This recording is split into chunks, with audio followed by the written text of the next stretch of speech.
Bentornati miei cari su Alkin, come sempre io sono il vostro Donny ed oggi parliamo di Berserk, capitolo 368.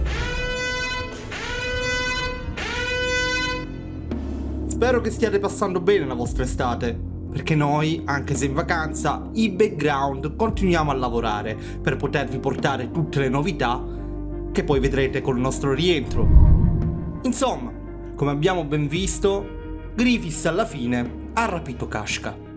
E era una cosa abbastanza prevedibile, ma in fin dei conti ogni cosa che abbiamo visto in questo capitolo era sostanzialmente prevedibile, a parte forse quello che ci spiega il Cavaliere del Teschio, su cui poi alla fine il video di oggi punterà tutta l'analisi. Qualcuno ha sostenuto che Berserk adesso stia prendendo una piega un po' scontata, il tizio che deve salvare la bella rapita dal malvagio. Ma chi fa questa affermazione, secondo me, dimentica un punto, ovvero che Kashka non è un personaggio secondario, ma come Griffiths e Guts è il protagonista, e in fin dei conti tutto il percorso del Guerriero Nero, mettendo da parte la vendetta, si smuove perché vuole salvare Kashka. Quindi un finale che veda Kashka come elemento fondamentale, in fin dei conti, io credo che ci stia tutto. Ma adesso bando alle ciance e cominciamo l'analisi. Prima però devo ringraziare i nuovi e i vecchi abbonati e devo anche ricordarvi che se volete anche voi contribuire a sostenere il nostro lavoro al costo di un semplice caffè al mese, potete anche voi abbonarvi ad Alkill. E se potete fatelo, perché è col vostro contributo che noi possiamo andare avanti col lavoro. Ma adesso iniziamo l'analisi del capitolo 368. Gli spiriti materializzati in quella forma melmosa emergono attorno a un Guts inerme che ancora sembra non aver completamente metabolizzato tutto quello che è appena successo. Sembra quasi non rendersi conto, non riesce a credere che Griffith sta davvero volando via portandosi con sé Kashka. La disperazione dipinta in volto, le espressioni facciali sono inequivocabili. Le voci richiamano Guts, sussurrando sacrificio, ed è proprio questa inquietante frase, non solo a ricordare a noi scene del passato, ma a riportare l'attenzione del Guerriero Nero nel presente, sul casino che sta succedendo lì.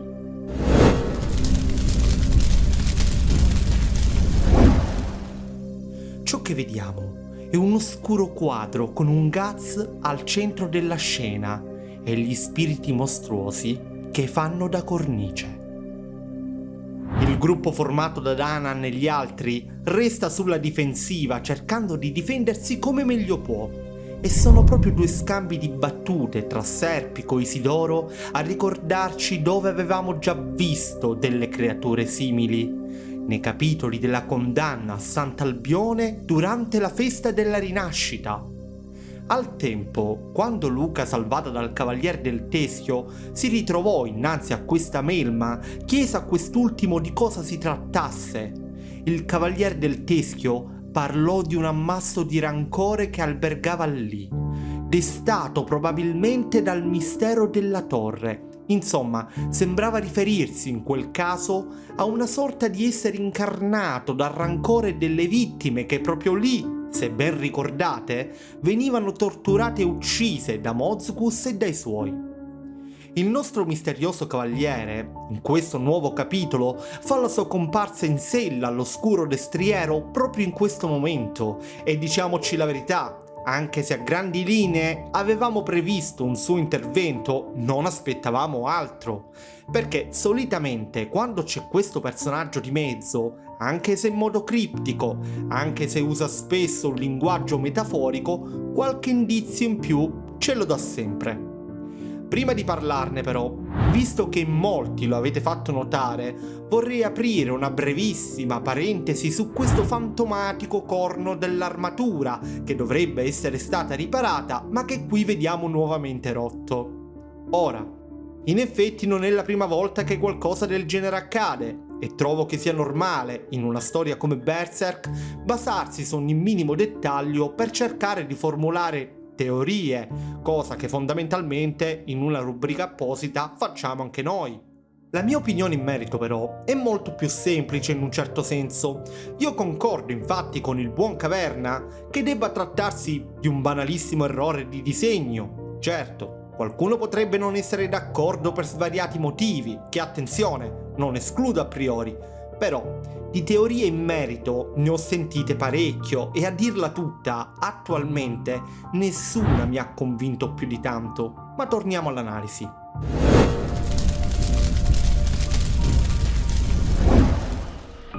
Come detto, quello che ci aspettiamo dal Cavaliere del Teschio solitamente è che ci dia una, seppur vaga, spiegazione, cosa che in un certo senso fa anche in questo momento.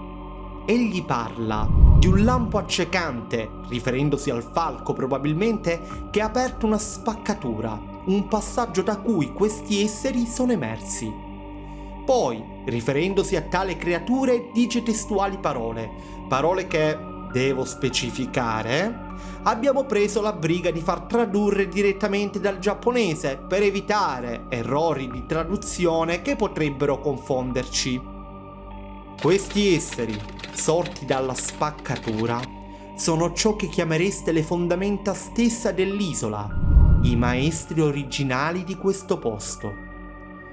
Ora, prestatemi la vostra attenzione perché magari ciò che sto per dirvi non è corretto, eppure, basandomi sugli elementi che abbiamo visto, mi sembra un ragionamento quantomeno sensato. Punto 1.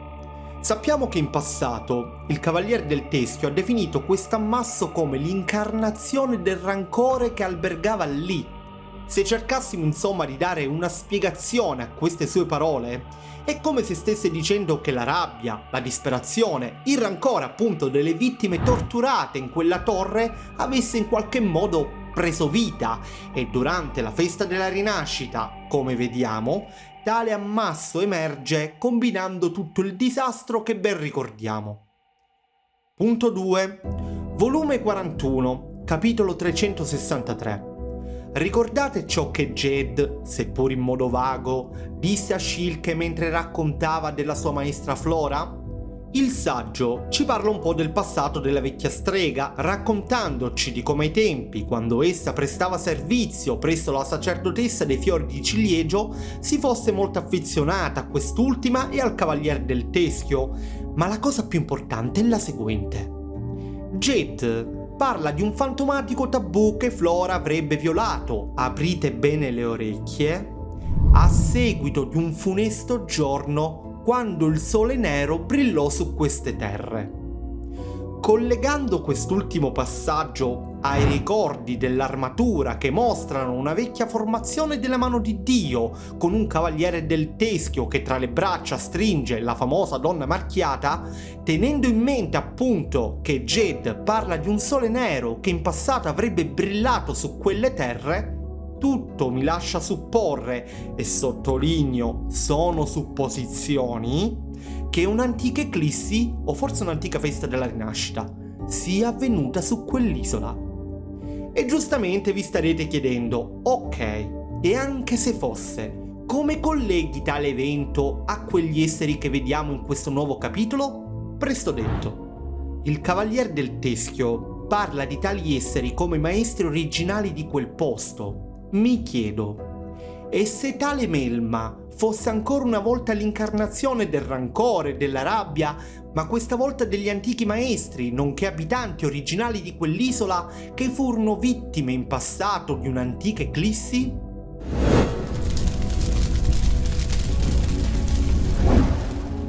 Ci dice anche che questi esseri sono le fondamenta stesse su cui l'attuale scaling sorge, al che ipotizzo, e sottolineo nuovamente che sono ipotesi, non mi stancherò mai di ripetervelo, che probabilmente l'isola vista fino adesso altro non fosse che una sorta di sigillo che nelle sue viscere, appunto nelle sue fondamenta, teneva rinchiuso un oscuro male frutto di un tragico avvenimento passato, in un preciso equilibrio tra luce e oscurità.